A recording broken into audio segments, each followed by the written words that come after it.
రాష్ట్రంలో ప్రజల్ని గాలి కుదిలేసిన చంద్రబాబు నాయుడు రైతాంగాన్ని, పేద వర్గాల్ని ఆయన చెప్పిన హామీలన్నీ అమలు చేయలేక పక్కదారి పట్టించడానికి డైవర్షన్ పాలిటిక్స్లో భాగంగా కొత్త కేసులు పెడుతూ జగన్మోహన్ రెడ్డి గారి చుట్టూ ఉన్న వ్యక్తుల్ని ఏదో ఒక నిరాధారమైన ఆరోపణలతోటి నోటీసులు ఇచ్చి పిలిపించి కేసులు కట్టే పనిలో, అంటే ఆయన ఫెయిల్యూర్స్ని ఒప్పుకోలేక ప్రజలకి బాధ్యతగా ప్రవర్తించలేక పక్కదారి పట్టిస్తున్నాడు. దాంట్లో భాగంగానే రాజ్ కసిరెడ్డినో వాసుదేవరెడ్డినో కొంతమంది వ్యక్తుల్ని భయపెట్టి లొంగ తీసుకోవాలి, తప్పుడు వాళ్ళే ఒక అఫిడవిట్లు తయారు చేసి వీళ్ళని బెదిరించి సంతకాలు పెట్టించి జగన్మోహన్ రెడ్డి గారి మీద కేసులు పెట్టాలనే కుట్ర కోణం ఈ రాష్ట్రంలో జరుగుతూ ఉంది. లిక్కర్ గురించి మాట్లాడుతున్న చంద్రబాబు గారు, మీరు ఎన్టీఆర్ వారసులా? ఎన్టీఆర్ ఆశయం ఏంది? ఈ రాష్ట్రంలో సారా ఉద్యమం చేసి తెలుగుదేశం పార్టీ సారాకు వ్యతిరేకంగా నిషేధం పెట్టి తీసేస్తే ఆయన కుర్చీలోంచి ఆ రోజున్న వ్యాపారస్తులతోటో మీరు కొమ్మక్కై ఆయన దించేశాక మళ్ళీ లిక్కర్ని మీ అనుకూల పత్రికల్లో రోజు కథనాలు రాపించి లిక్కర్ అవసరమని రాపించారు.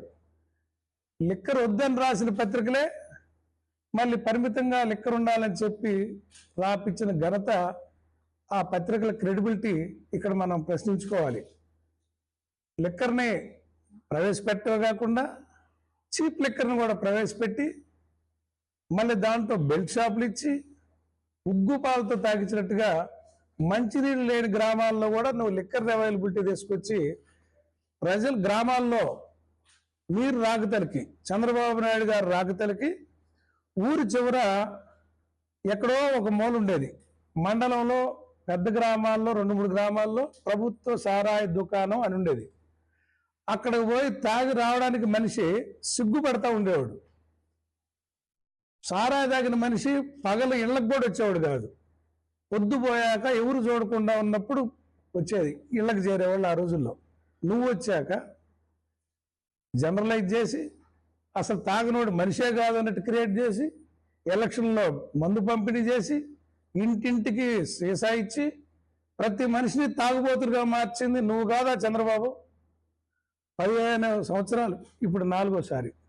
నువ్వు 4 టర్ములు ముఖ్యమంత్రి అయ్యి నువ్వు ప్రభుత్వం నడిపేదంతా సారాయి మీదే కదా, నీ పార్టీ ఆదాయం అంతా సారాయి మీదే కదా. నువ్వు ఎవరిని ఎట్లా విమర్శిస్తావు?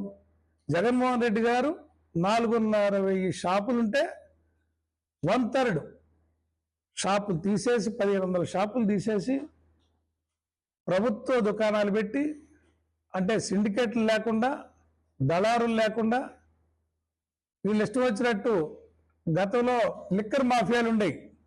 ఆ లిక్కర్ మాఫియాలని, లిక్కర్ సిండికేట్లని తీసేసి ప్రభుత్వం పెట్టి ఆయన ఎన్నికల్లో ముందే చెప్పాడు, నేను నిషేధం దిశగా వెళ్ళటానికి కొన్ని సంవత్సరాల పాటు రేటు పెంచుకుంటూ పోతాను, కొనాలంటే ఖర్చు అయింది కాబట్టి వినియోగదారులు వాళ్ళంతటి వాళ్ళే మానుకునేటట్టు చేస్తారని. జగన్మోహన్ రెడ్డి గారి ప్రభుత్వంలో 2014-19 మధ్య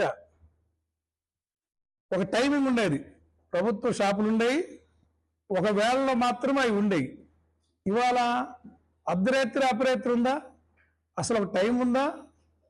ఏ టైనా పాపం వాళ్ళు మీరు ఇచ్చిన పర్మిట్ రూమ్లో తాగటం, బెల్ట్ షాపుల్లో పల్లెటూరులో తాగటం, ఎక్కడ పనుకోవాలో అర్థం కాక డివైడర్ల మీద పనుకుంటున్నారు. రాత్రిపూట మీరు పోయి టౌన్లో తిరిగితే అర్థమైద్ది. వాళ్ళు తాగి డివైడర్ల మీద పనుకుంటున్నారు. ఏదైనా తొక్కితే వాడు అటు ఇటు పెడితే వాహనాలు తొక్కితే ఏమవుతుంది?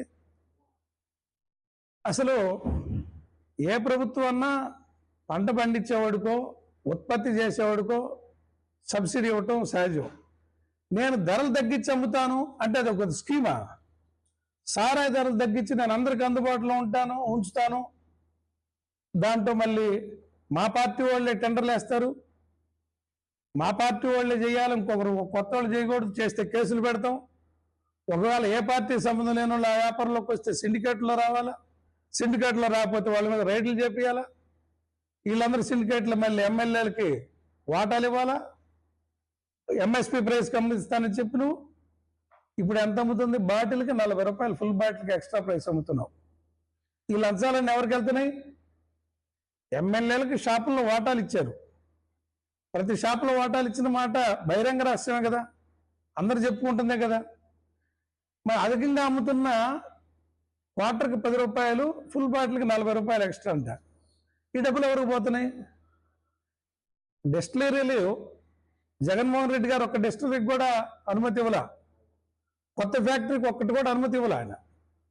నీకు గతంలో నువ్వు ఇచ్చిన అనుమతులే అదనంగా, నువ్వు పెట్టిన ఫ్యాక్టరీలే, నువ్వు వేసుకొచ్చే బ్రాండ్లు, నువ్వు పరిమితమైన బ్రాండ్లు ఒక సర్వే చేపిస్తారు, అల్లా బ్రాండ్లే కావాలని జనం అడిగినట్టు ఎవరు